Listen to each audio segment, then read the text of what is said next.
Assalamualaikum warahmatullahi wabarakatuh teman-teman semuanya. Selamat datang kembali di channel Cinta Edukasi.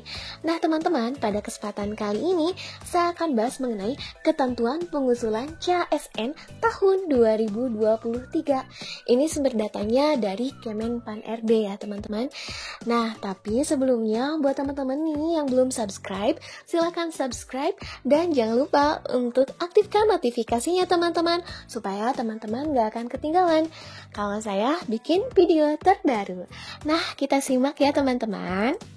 Nah, di sini untuk ketentuan pengusulan CASN tahun 2023 ini terbagi menjadi dua, ada instansi pusat dan instansi daerah. Kita mulai dari instansi pusat terlebih dahulu. Jadi, pemerintah pusat dapat mengusulkan kebutuhan CPNS dan P3K. Jadi, ada dua kategori untuk instansi pusat ini. CPNS-nya iya dan pengadaan P3K-nya juga iya. Kita ke pengusulan CPNS dulu ya. Nah, ternyata untuk pengusulan CPNS ini hanya untuk bidang kejaksaan, bidang kehakiman, bidang intelijen, dan tenaga dosen. Jadi difokuskan pada 4 bidang ini saja ya teman-teman. Terus berpedoman pada peraturan Menteri Pan-RB nomor 45 tahun 2022 dan keputusan Menteri Pan-RB nomor 1103 tahun 2022. Dan kebutuhan tenaga dosen merujuk pada data kebutuhan dan Kemendikbudristek. Jadi kalau di tahun 2022 nih sebelumnya dosen itu masuk kategori P3K. Nah, sedangkan untuk yang sekarang instansi pusat, maka dosen itu masuk kategori CPNS ya, di bawah naungan Kemendikbudristek itu teman-teman. Nah, untuk pengusulan P3K-nya untuk ketentuannya adalah berpedoman pada peraturan menteri tentang nomenklatur masing-masing jabatan fungsional, mengacu pada Kemenpan RB tentang jenis jabatan yang dapat diisi P3K. Nah, di sini ya, sebelumnya teman-teman saya juga udah ngebuat video tentang jabatan fungsional apa saja yang dapat diisi dengan P3K. Nanti teman-teman bisa cek ya di video-video saya.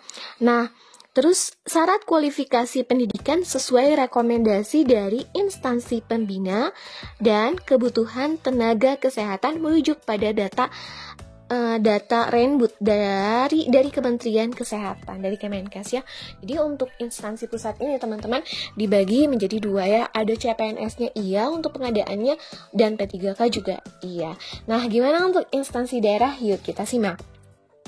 Untuk instansi daerah sendiri, teman-teman, usulan kebutuhan berdasarkan peta jabatan yang telah ditetapkan oleh PPK dan memperhatikan jumlah ASN yang memasuki BUP tahun 2023.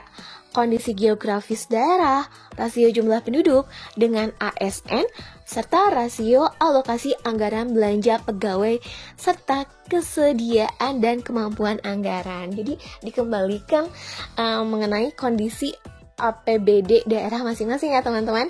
Jadi kalau misalkan APBD-nya bagus nih, pasti untuk perekrutannya, untuk CASN-nya pasti bagus juga ya. Nah, dan disesuaikan juga dengan kebutuhan tentunya. Nah, di instansi daerah sendiri ini tidak ada CPNS teman-teman. Yang diusulkan hanya P3K saja. Sedangkan untuk ketentuan pengusulan P3K di sini diprioritaskan untuk memenuhi kebutuhan pegawai, terutama di bidang pelayanan dasar pendidikan dan kesehatan pada satuan unit kerja di daerah terpencil, tertinggal, dan tertua. Jadi ini teman-teman, bagi teman-teman yang belum lulus ya, belum lulus P3K tahun 2022, bisa coba di tahun 2023 gitu ya.